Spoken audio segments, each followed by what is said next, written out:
Café Croissance. Un podcast Audiolab. Bonjour à tous et bienvenue dans Café Croissance, le podcast qui vous parle de business et de transformation de soi. La voix qui vous parle est celle de Warco Brienza. C'est sous cet acronyme que vous me retrouvez sur Twitter et je suis accompagné à ma droite de Tony Germini. Salut Tony. Salut Marco, salut tout le monde. Et face à moi, cette semaine, j'ai Christophe Comte, cofondateur de Spoutnik Corporation, une agence de marketing digital qui en sait long également sur l'omnichannel, le sujet du jour. Salut Christophe. Hello, bonjour tout le monde. Ce que je peux dire sur l'omnichannel, où en substance on parle d'avoir une vue sur l'ensemble des canaux qui permettent d'être visibles et de vendre. Suite à l'introduction d'Internet, on avait besoin en fait d'avoir une vue en ce qui se passait en présentiel, dans les magasins ou dans les autres canaux qu'on appelle de type brick and mortar, ce qui est fait de briques. Et puis il y avait l'arrivée d'Internet, soit des sites e-commerce qui permettaient même de vendre. Donc on a commencé par du multi-channel avant de passer à l'omnichannel. Donc l'omnichannel, c'est une notion qui existe depuis le début des années 2000, mais c'était plutôt du côté des US qu'on a eu l'occasion d'expérimenter en premier. Et moi, je dirais que c'est à partir des années 2010 que c'est vraiment devenu une thématique majeure en Europe et pour les grands groupes comme Nestlé, pour lesquels j'ai travaillé, pour lesquels a également travaillé Christophe Comte, notre invité du jour. Alors pour dire quelques mots sur Christophe Comte, c'est un enfant du digital en fait. C'est lui qui, il y a plus de 20 ans, m'a transmis les premières clés sur comment faire une stratégie digitale, soit sur la partie marketing, soit sur ce qui allait prendre de plus en plus d'importance en termes de vente à travers l'e-commerce. Et c'est donc avec un expert du digital et du marketing que je vais avoir l'occasion d'échanger. Café Croissance. Allez, on va commencer par un petit côté historique, parce que moi j'ai eu l'occasion de bûcher un petit peu. Avant qu'on soit omniscient, omnichannel, on était multichannel. Aujourd'hui, l'omnichannel, c'est quand même quelque chose de complexe. La question du jour, c'était en fait de se poser, est-ce qu'on peut faire de l'omnichannel sans digital, selon toi ? Moi, je pense que ça va dépendre de qu'est-ce qu'on entend exactement par digital. Je pense qu'on a besoin, je vais appeler ça l'informatique, pour comprendre et mesurer qu'est-ce qui va fonctionner ou pas. On pourrait imaginer quelque chose 100% analogique, mais je pense que ça devient très compliqué et qu'à la fin, on peut mesurer énormément de choses. Je suis toujours surpris du fait que beaucoup de gens mesurent en fait relativement peu de choses par rapport à ce qu'ils pourraient mesurer. Donc ça, c'est le premier point. Et je pense qu'on a un peu une matrice où il y a les canaux et après, il y a aussi le client ou le consommateur, comment il va se comporter. Donc c'est un peu des choses qu'on va mettre en corrélation pour essayer d'intégrer tout ça et de comprendre qu'est-ce qui fonctionne et pourquoi. Donc la réponse, c'est oui, je pense qu'on a besoin du digital, mais pas forcément des canaux digitaux. Et oui, je pense qu'on faisait aussi de l'omnichannel sous des formes un peu différentes. Comme toi, quand j'ai commencé, on parlait de stratégie 360 degrés, où il fallait mettre de l'argent partout pour qu'on soit vu partout. Et c'était les grands pontes américains qui nous expliquaient que c'est comme ça que ça marchait. Et avant ça, donc finalement, cette quête de comprendre qu'est-ce qui fonctionne et pourquoi, je crois qu'elle est antérieure même à Internet et que simplement, on a des outils maintenant qui nous permettent, si on les applique correctement, de mieux finalement gérer et en tout cas créer des insights, comprendre pourquoi on devrait plutôt investir ici que là, quoi. Je me souviens quand on préparait cette émission, tu m'avais mentionné que l'omnichannel part du sales funnel. Un client, il ne va pas forcément uniquement venir sur un channel, il va en général être confronté à plusieurs canaux, ce qui est évidemment le but. Et derrière, on parle de modèle d'attribution, c'est de comprendre quel canal va à un moment avoir quelle influence sur son comportement de décision ou d'achat.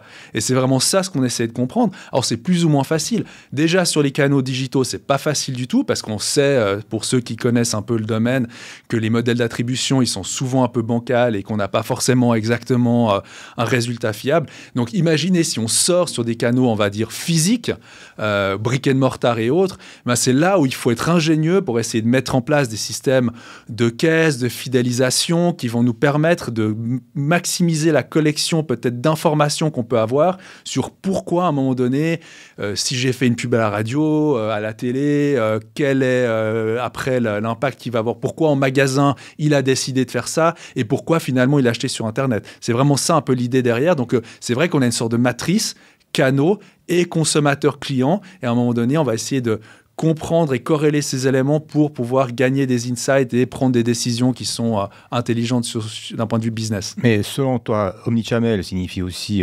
omnidata? On peut avoir de la donnée, mais il faut savoir qu'en faire. C'est comme plein de choses. On peut être capable d'assembler des briques. C'est pas pour ça qu'on sait construire une maison. Donc ici, souvent, il y a 2 défis, je pense. Je te laisserai peut-être enrichir sur ça, mais c'est qu'on a des données, mais on ne sait pas comment les mettre en lien. Et ensuite, on n'a pas les outils pour les mettre en lien. Alors, ça progresse. On a des outils comme Make, on a des choses vraiment Zapier, par exemple, qui permettent de connecter des systèmes. Mais souvent, et par le passé, les gens gardent cette idée que, en fait, connecter des données, c'est très cher, c'est très compliqué. Il faut des API, il faut faire des imports et c'est pas juste. Et j'ai l'impression que là, il y a vraiment une révolution et une simplification quand même de la gestion des données. Par mon expérience, j'ai l'impression qu'il y a comme une frontière entre le marketing, l'omnichannel, le digital, les données qui sont générées dans le digital et après les données qui sont vraiment exploitées en entreprise. C'est comme si c'est pas les mêmes personnes, pas les mêmes départements et il y a pas de lien qui est fait. Mais cette frontière, c'est celle qu'on sent entre les départements. Parce que moi, dans mes souvenirs de département marketing dans lequel j'ai travaillé et ensuite à la vente, alors oui, c'est les bureaux d'à côté. Parfois, on utilise même le même outil, ce qui fait que l'ensemble des informations en fait, qui sont soit lues du côté vente, soit lues du côté marketing, elles sont entrées dans le même outil. Donc, on aurait cette simplification en termes d'intégration de sources de données. Et pourtant, en fait, la vente continue à regarder ses sources, par exemple, le chiffre d'affaires apporté en termes de commandes de la part des clients, et le marketing continue à regarder ses sources d'infos, à savoir les remontées des campagnes Google, par exemple, parmi tant d'autres, ou celles des résultats de campagnes médias comme la télé. C'est assez rare en fait qu'on conforte ces 2 aspects. Je dirais même que moi, à l'époque où je les voyais, c'était l'agence qui nous le demandait. L'agence média en fait de Nestlé demandait les résultats de vente et essayait de comparer ça avec les moments où les publicités à la télévision elles étaient apparues pour dire celle-là elle a marché, celle-là elle a moins marché. Ouais, c'est exactement là où je voulais en venir et puis je voulais te poser la question à toi avec ton agence. Est-ce que vous faites ce lien? Parce que forcément il y a un mandat qui est donné à une agence marketing, chacun fait son travail, vous livrez quelque chose et puis après ce lien comment il se fait? Parce que nous on est de l'autre côté, on a des clients qui nous demandent d'analyser des données pour comprendre la sales funnel, comprendre le comportement d'un client pour mieux vendre. Et j'ai l'impression qu'il manque ce lien. Si je peux faire une parenthèse avant que tu répondes, Christophe, là, avec ce que vous dites depuis 3 minutes, vous êtes sur tous les défis qui ont été relevés par un cabinet comme PricewaterhouseCoopers. On mettra en fait en lien dans l'inspiration, dans la section inspiration, un article qui parle de ces gaps qui nous empêchent, en fait, qui empêchent les entreprises de faire de l'omnichannel. On retrouve tout ce que vous venez de dire. Le fait que c'est difficile d'intégrer des données de différentes sources ou de différents logiciels.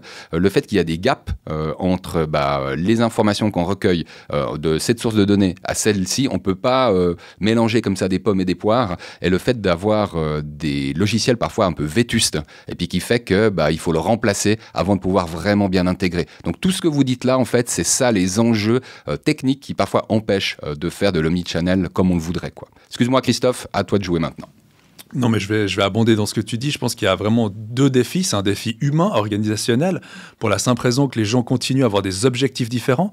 Donc un vendeur, il va à un moment donné, je caricature volontairement, se dire moi je m'en fous que derrière ils peuvent pas commander ou qu'ils n'ont pas le matériel, moi j'ai passé ma commande et c'est bon, parce que c'est mon chiffre d'affaires et que c'est comme ça. Donc il y a un peu cette notion transversale qui manque encore, et je le constate même dans des PME, évidemment aussi dans des plus grands groupes. Et le deuxième élément, c'est on peut pas tout savoir. J'ai un exemple concret d'un client avec qui j'ai travaillé, avec qui on a mis en place un système de fidélité. Et en gros, il me dit, mon système de fidélité ne marche pas, je n'ai pas une augmentation de chiffre d'affaires dans mes magasins. Et je lui réponds, ok, peut-être, tu as raison, peut-être pas, parce que peut-être si tu n'avais pas mis ce système en place, tu aurais perdu du chiffre d'affaires. Donc, je n'ai pas la réponse à ta question. Par contre, on peut regarder ensemble comment mesurer ça en prenant un magasin, le panier moyen avant, la fréquence d'achat avant, après. Est-ce qu'il y a des magasins qui ne sont pas encore couverts, par exemple, par le système ? Quels sont des résultats? Donc, on peut avoir des données qui donnent une indication. Ça m'amène au point que je voulais mentionner, qui est le fait que les données, on peut les avoir, mais après, il faut les interpréter. Et souvent, les gens sont obsédés par avoir des données cohérentes et veulent absolument tout avoir sur un dashboard. Mais à la fin, ce qui est important, c'est de comprendre, corréler des sources pour en tirer des insights. Et ça, c'est du travail intellectuel. Et souvent, moi, je constate qu'il y a une barrière là. Les gens, ils veulent des dashboards où c'est écrit mon truc, ça marche pas, et qu'ils n'essayent pas. Et je trouve que moi, la richesse, elle est dans le chemin. C'est de comprendre pourquoi ça marche ou pourquoi ça marche pas à travers des données qu'on peut avoir. Et oui, dans l'idéal, on a un dashboard multi-organisationnel, etc. Mais avant tout, c'est cette espèce de silo qui se crée, des objectifs qui sont différents. Donc, le gars du marketing, il va avoir son objectif sur, comme tu dis, est-ce qu'il a investi intelligemment son argent PFME, et le vendeur sur son chiffre d'affaires. Et je pense que c'est là où il y a un premier gros gap. PFME, c'est les budgets marketing, si jamais. Hey, tu as eu ta question sur la data, donc j'ai le droit à une question de marketeur, Tony, tu permets? Je sais pas. Non, en fait, je trouvais intéressant parce que moi, en parcourant ces pages, Wikipédia et autres, je voulais me documenter en fait sur l'omnichannel. J'ai réalisé que j'avais fait une erreur de positionnement dans ma compréhension de l'omnichannel. Je ne pouvais pas m'empêcher de voir ça en fait en lien avec de la visibilité, de la communication. Et du coup, des 4 P du marketing, j'avais tendance à l'associer à celui en lien avec la communication qui est le P de promotion. Il y a le P de prix, le P de promotion, le P de placement. Et il y en a toujours un que j'oublie, quoi. Et celui de produit. Ouais, merci beaucoup, Tony. Et en fait, non, pas du tout. L'omnichannel, c'est plutôt en lien avec le placement, donc avec les channels. Et donc, c'est clairement associé à ce P-là des 4 P. Pour rebondir sur ce que tu viens de dire, Christophe, moi, ce que je me demande, c'est quand on veut mettre en place une stratégie omnichannel, donc maintenant, j'ai compris que c'est en lien avec les channels, donc avec le placement des produits, mais à quel point, en fait, il s'agit de maîtriser les 4 P tout court, quoi. Moi, j'aime bien partir du consommateur ou du client en disant finalement quel est son voyage auprès de la marque et où est-ce qu'on veut l'amener. Évidemment, ça va différer. Je prends un exemple, une association qui souhaite lever des fonds, il ne va pas forcément rechercher et travailler l'omnichannel de la même façon qu'une marque de thé qui va vouloir vendre des thés en boutique, en retail et sur Internet. Mais au final, donc il y a d'autres enjeux et il y a des moments de décision qui sont ceux qu'on essaye de comprendre et de craquer, parce que je crois que c'est vraiment ça ce qui est important. Et moi, je trouve réducteur de, par exemple, cut sur le placement, parce que je pense que typiquement, les côtés d'awareness, de publicité, Google utilise le Zero Moment of Truth, à un moment donné où on va avoir... et ça, c'est du marketing standard. Et moi, je trouve que ça peut évoluer. On est, à un moment donné, conscient, ou ce qu'on appelle l'awareness, après le consideration, et puis voilà. Donc, ce funnel un peu dans la décision d'achat, finalement, il évolue, mais nous, on reste des êtres humains. Donc, c'est pas parce que peut-être qu'à un moment donné, j'ai suivi un TikToker, influenceur, et puis que ça m'a permis de regrouper deux qui est awareness consideration, c'est possible, mais les fondamentaux, ils restent. Et la preuve, c'est que les gens, les grandes marques, elles continuent à faire de la publicité. Donc, c'est qu'il y a une raison, parce qu'ils sont tous sauf stupides, et quand on voit des gens qui sont des pontes de la publicité ou des psychologues, on voit quand même l'importance du branding dans des choses qui sont souvent irrationnelles, mais qui sont très réelles. Donc, pour répondre à ta question, moi, je trouve que ça peut couvrir plusieurs P. J'aime bien ce côté Kotler. Kotler qui était le livre, la Bible du marketing, en tout cas quand on était jeune. Je ne sais pas si c'est toujours le cas. Et donc ça aussi sur le prix, par exemple, le fait qu'à un moment donné, on peut avoir des prix différenciés par canaux. Est-ce que le consommateur va s'en rendre compte? La réponse est évidemment, puisqu'on se rend compte que les chasseurs de coupons, les Schnäppchenjäger en allemand, ils sont très sensibles à ça. Et du coup, eux, ils ont une puissance de feu qu'il n'y avait pas avant. Tout le monde qui a fait une newsletter avec une promotion se rend compte que 2 minutes après, elle est sur lebonplanducoupon.com et que du coup, il y a des gens qui n'ont jamais acheté le produit qui vont en acheter. Donc, c'est tout des choses à prendre en compte dans cette stratégie omnichannel. Tu sais ce que tu nous rappelles en fait avec cette explication, et donc merci d'avoir répondu à ma question, c'est qu'on n'est pas en train d'analyser une photographie. On est en train d'analyser un film qui continue. En fait, il y a une dynamique dans ce Customer Life Cycle que tu m'avais cité en off. Et j'ai l'impression que là, on y revient. C'est qu'en fait, on a tout un cycle avec des petits cycles dedans et qui fait que, à un moment donné, on va vraiment arriver à cet acte d'achat où le client va parce qu'il a décidé, il va débourser pour se payer une solution de type produit ou service. Mais n'oublions pas que l'omnichannel, ça suppose, peut-être encore plus qu'une autre stratégie, de pouvoir s'adapter à la réalité, une réalité qui évolue peut-être encore plus vite parce qu'on veut tenir compte de multiples facettes dans cette expérience-là. Et moi, je crois que la fluidité dans laquelle il faut rester quand on veut analyser ça au fil de l'eau, c'est clairement un enjeu justement pour cet aspect digital/data. Et c'est vrai que d'avoir des solutions qui permettent d'être impactants au niveau du client, mais en avoir qui permettent de réconcilier les données, qui permettent de donner en fait des ROI ou des indications, par exemple sur les ventes qui sont réalisées ou sur le restockage à faire, quasiment en live, c'est quelque chose qui aujourd'hui est encore plus pertinent qu'avant, quoi.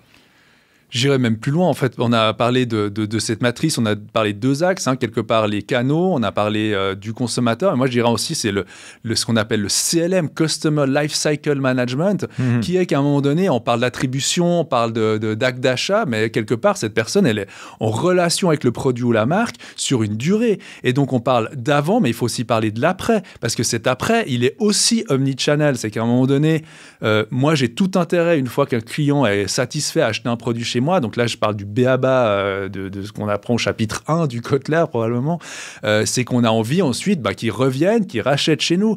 Et là encore, est-ce qu'on va lui envoyer un SMS pour lui soumettre une promotion? Donc, on parle de tout ce qui est segmentation de base, donc de nouveau très data-driven. Est-ce qu'on va avoir quelqu'un qui va être un heavy user? Donc, on sait, parce que ça, c'est aussi la force avec le digital et on va dire le numérique, c'est qu'on peut de mieux en mieux cibler.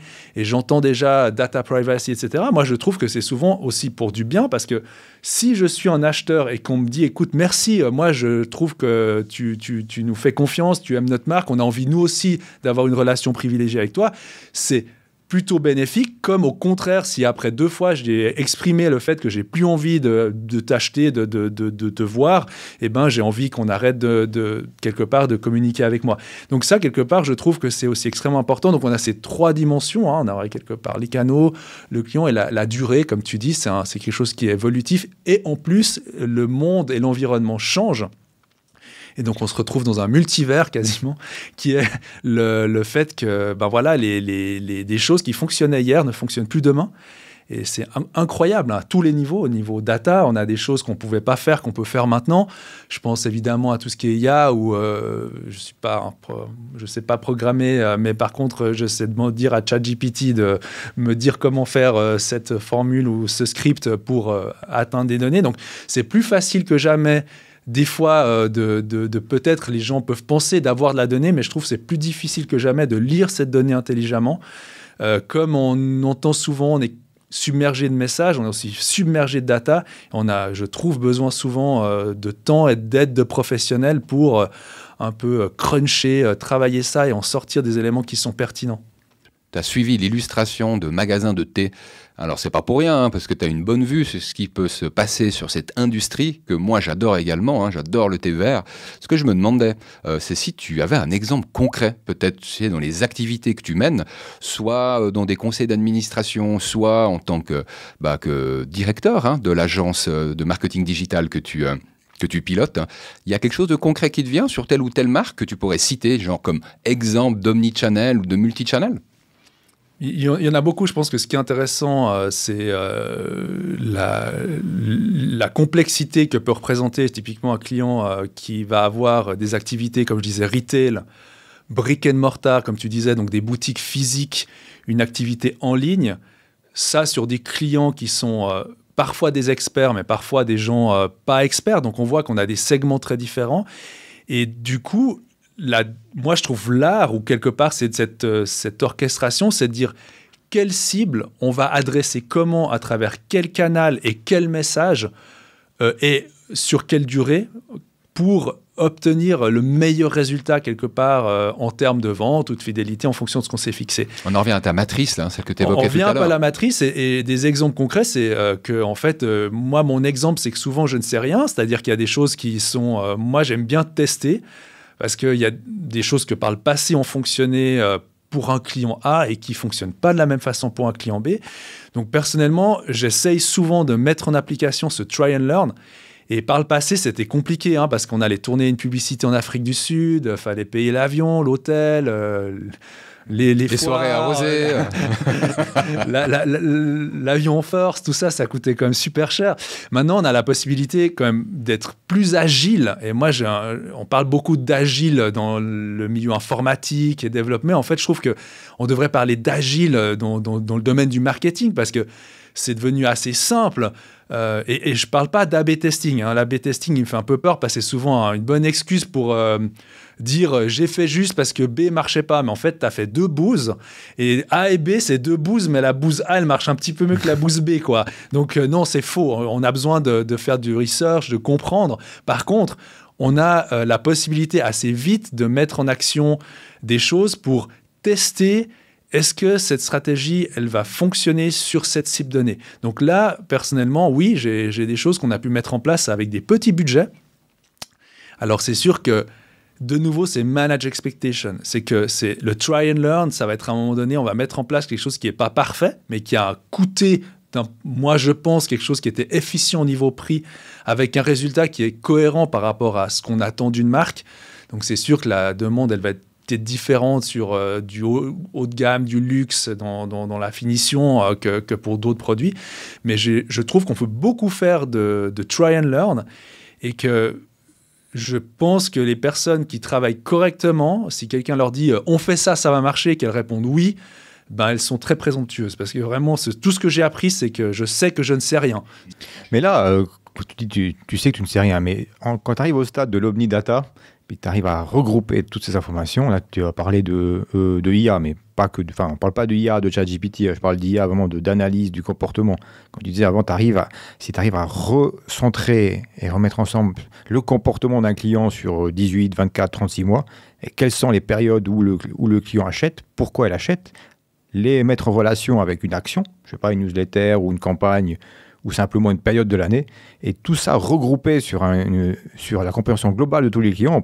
On peut même, avec l'IA, faire des campagnes qui sont pilotées par l'IA. Enfin, on arrive à faire un petit peu ce que font maintenant Google, Amazon, mais à un niveau local, un niveau PME. Oui, je te rejoins complètement. C'est ce que je voulais dire par l'accessibilité. Elle n'a jamais été, enfin, ça n'a jamais été aussi simple, quelque part, de collecter des informations pour en faire des insights pertinents pour le business. Et ça n'a jamais été aussi compliqué, ça n'a jamais fait aussi peur. Non, mais c'est vrai, parce qu'en fait, c'est vrai que personnellement, je suis assez plongé dans tout ce qui est tech, donc c'est quelque chose qui m'intéresse, je lis beaucoup là-dessus, j'expérimente beaucoup moi-même, mais c'est évidemment pas le cas de tout le monde. 1, c'est dans mon domaine. 2, je comprends que quand tu gères 500 employés, tu n'as pas forcément le temps de lire tous les soirs des articles sur BART, Gemini et compagnie, donc évidemment. Par contre, il y a de plus en plus de gens qui sont compétents et il y a de plus en plus de charlatans, comme toujours. C'est-à-dire qu'il y a des gens qui vont te faire des choses, et ça, je reviens sur un point qui, moi, je trouve très important, c'est le technicien par rapport au marketeur, on va dire, au gars qui fait du marketing. C'est que le technicien, il va t'aider à te faire les outils, mais il ne va pas t'aider à comprendre ce que les outils te crachent. Et c'est là que souvent, il faut trouver des gens qui ont cette compréhension, qui peuvent s'appuyer, travailler peut-être avec des gens qui sont dans la technique, mais à la fin, comme l'art de la guerre, je trouve que l'art du marketing, c'est ce que tu décris très justement, c'est de comprendre à un moment donné pourquoi un segment réagit à un moment donné d'une certaine façon et comment je peux intégrer ça dans ma stratégie, peut-être de communication de marque, peut-être de mise en avant de produits au point de vente, peut-être dans mon cycle plan, mon plan de cycle de vente, ou comment je vais transformer le briefing que je vais faire à mes futurs vendeurs qui vont aller sur la foire physique à Milan pour, je ne sais pas, vendre des machines-outils. Enfin, c'est là où, de nouveau, les choses, elles évoluent, mais elles restent fondamentalement les mêmes. C'est comprendre des comportements et les intégrer à un moment donné pour optimiser son business. Voilà, vu que vous êtes chaud, les gars, j'avais envie de vous poser une colle pour conclure, en fait, sur ces réponses à la question du jour. Avant qu'on passe à la section inspiration, on a pas mal parlé finalement de l'omnichannel pour un environnement qui, à mon avis, est l'environnement privilégié, qui est B2C. Je pense que B2B2C, c'est un petit peu la même. Moi, la question que je me posais, c'est pour les boîtes B2B. Hein, et puis, il y en a un paquet de boîtes B2B, soit dans le domaine industriel, soit dans le domaine des services. Est-ce qu'il y a moyen d'appliquer une stratégie omnichannel? Et puis, moi, ce que je me demandais, c'est par où on commence. Si, par exemple, une boîte comme Calypse, qui en plus a 2-3 compétences en data, avait envie pour elle, pas pour ses clients, de faire de l'omnichannel. C'est possible? Et si oui, par où on commence, Christophe? Alors moi, je pense que c'est possible, puisque finalement, on est tous des êtres humains. Pour l'instant encore, on s'adresse à des êtres humains. Ça va peut-être évoluer dans le futur. Mais oui, donc de nouveau, moi, je pars du consumer-centric. Donc à la base, je mets le consommateur, le client, et j'essaie de comprendre comment il se comporte, quelles sont ses attentes, où il va. Et c'est autant légitime pour du B2B. Je prends un autre exemple. Si je m'adressais aux administrations communales vaudoises, probablement que je pourrais définir une cible pour un produit, pour du data. Et pareil, je prenais l'exemple des machines-outils. Si je vends, je ne sais pas, moi, des machines-outils pour des gens qui font du modelage, à un moment donné, je peux identifier quelqu'un qui potentiellement est un prospect, en l'occurrence, ou un acheteur. Et ensuite, je peux réfléchir comment je vais essayer de lui faire comprendre que mon produit peut avoir de la valeur pour lui et donc comprendre où il est. Et donc, de nouveau, on parle d'omnichannel parce que peut-être sur le B2B, on a quand même un focus un peu plus important sur le digital, mais pas seulement. Ça peut être, et j'ai un exemple concret d'une marque avec qui je travaille qui est dans l'accompagnement sur tout ce qui est légal et digital. En fait, eux, ce qui marchait le mieux, c'était de participer à des conférences où ils montraient assez rapidement leur expertise en étant intervenants. Et c'est parce qu'on a vraiment fait une analyse poussée, newsletter, tout ce qui est funnel à travers CRM, etc. C'est le physique. Donc, c'était vraiment avec... là, on a vu qu'il y avait la pépite et on la travaille. Donc, derrière, c'est mis en place en amont de créer la notoriété, par exemple sur l'événement, d'être sûr qu'on va cibler, de créer du contenu. Et après, on continue de nouveau dans ce Customer Lifecycle Management, donc cycle de vie du client, du prospect. À partir du moment qu'il est en contact, on essaie de collecter forcément l'information, les passer dans la moulinette, d'avoir des segments, de leur envoyer de l'information de manière plus ou moins automatisée, pousser au rendez-vous, etc. Donc oui, il y a un travail omnichannel dans le B2B et personnellement, je pense tout aussi important, voire plus que sur du retail, parce qu'on n'a pas l'effet de fréquence, simplement. Il y a une question que je me suis souvent posée, c'est que, OK, B2B, on a compris le principe, on essaie de l'appliquer depuis des années, ça marche pas des fois, mais derrière le B, il y a un C, donc est-ce qu'il y a aussi un intérêt à communiquer, dans le but de vendre du business B2B, mais de communiquer sur des canaux plutôt C? Moi, d'expérience, c'est difficile. Enfin, je trouve que souvent, c'est cher. Alors, évidemment, probablement qu'on voit, il y a des campagnes qui tournent pour, on va dire, du B2B qui s'adressent aussi, mais ça veut dire qu'on est déjà large. Si je crée des lasers pour la microtechnique et que ma cible, c'est 3 mecs, je pense que de commencer à faire de la pub à la télé, ça ne fait pas sens. Donc, de nouveau, la question, c'est à qui je m'adresse et est-ce qu'un canal C... en particulier, on peut faire des choses assez poussées. Je pense à du LinkedIn et peut-être tu penses à du Facebook ou à du Insta. La réponse est oui, parce que c'est quelque part, on peut cibler quand même assez bien en fonction du contenu. Moi, j'ai des choses qui ont bien marché sur des choses tuto. Donc, on a amené une expertise à travers le contenu. Moi, je crois beaucoup au contenu comme, on va dire, driver quelque part d'attention. Donc ça, c'est quelque chose aussi, qu'on parlait d'évolution constante, c'est clair, ça a évolué, le push, il fonctionne encore, il ne faut pas se leurrer, le push, il fonctionne, de dire je suis là, achète-moi, ça marche. Faut un gros budget par contre, c'est clair que c'est compliqué, et il ne marche plus tout seul non plus. Donc si derrière on n'a pas le contenu qui crée l'accroche, le comprendre de nouveau, mais on revient au consommateur, on revient au fait de qu'est-ce qui va motiver Marco à un moment donné à ce que mon message, parmi les 1 milliard de messages qu'il voit par jour, il va générer chez lui une attention. Et ça, de nouveau, c'est comprendre les gens. Et après, si on a trouvé quelque part cette attention, je pense que le reste, il est facile. Moi, c'est le plus difficile. C'est comment attirer l'attention des gens. Et ça, c'est n'importe quel business, B2B, B2C, etc. Quels sont les liens émotionnels, les besoins qu'on peut identifier où la personne elle va se sentir interpellée à un moment donné et que moi, je vais lui amener la réponse par mon service, par mon produit. C'est vraiment l'élément clé, je pense. Il y a un truc que j'adore dans ces discussions autour de l'omnichannel, et merci pour toutes ces explications que tu nous as données, Christophe, parce que ça me rappelle pourquoi j'aime le marketing. Je crois que quand on veut appliquer une stratégie omnichannel, on doit comprendre le comportement du consommateur. du consommateur shopper. On doit être intéressé en fait par cette dynamique, ce fameux cycle où effectivement on arrive à une décision d'achat. Au début on a besoin d'attention et à la fin on a besoin d'argent pour aboutir à ce processus. Je trouve extrêmement intéressant de rappeler qu'au-delà des chiffres, il doit y avoir cette curiosité de l'autre. Comment est-ce que l'autre va agir / réagir à ce que moi je mets en place comme moyen? Et donc, merci d'avoir également rappelé, Christophe, que ce qu'on veut faire en termes d'omnichannel pour le B2C, on peut aussi le faire en B2B. En fait, partout où il y a des clients qu'on voudrait voir attentifs à nos solutions et qu'on veut convaincre que notre solution est la meilleure, on peut appliquer, si ce n'est pas une stratégie omnichannel, j'ai envie de vous dire, c'est au moins une philosophie omnichannel en attendant d'avoir les moyens de la stratégie omnichannel. Donc merci pour tout ça et j'avais envie de rappeler peut-être un site sur lequel vous pouvez voir des belles images qui reparlera, je dirais peut-être pas que d'omnichannel, mais plus généralement de marketing et de marketing digital. C'est le site de Spoutnik Corporation qui est spoutnik.org. À moins que tu me dises qu'il n'est pas à jour et puis que je dois couper ça au montage, quoi. Il est un peu pourri, mais il est à jour. Moi, j'ai trouvé pas mal. Le cordonnier est le moins bien chaussé. Ouais, mais ça, souvent, c'est un assez bon signe. C'est-à-dire que le cordonnier, il a pas mal de boulot. Et moi, ce que je peux vous dire, pour en savoir un petit peu plus sur les dossiers clients de Christophe, c'est que de 1, ils ont l'air assez heureux et que de 2, son obsession du suivi du sales funnel, des ventes et donc de la data qui les accompagne, c'est quelque chose qu'il nourrit au quotidien, Christophe. Et c'est assez cool de t'entendre parler de ça. Bon, on respire un coup et on passe à la section inspiration. Ça vous va ? Café. Petite respiration aujourd'hui, Tony. Croissance. Tu C'est prépares. 5 secondes et demie d'inspiration, 5 secondes et demie d'expiration. Là. Il est fort, le gars. Aujourd'hui, il est en mode moine zen. Tony, il est très, très fort. On va commencer cette section inspiration par un article que j'ai bien aimé, mais que j'ai déjà cité.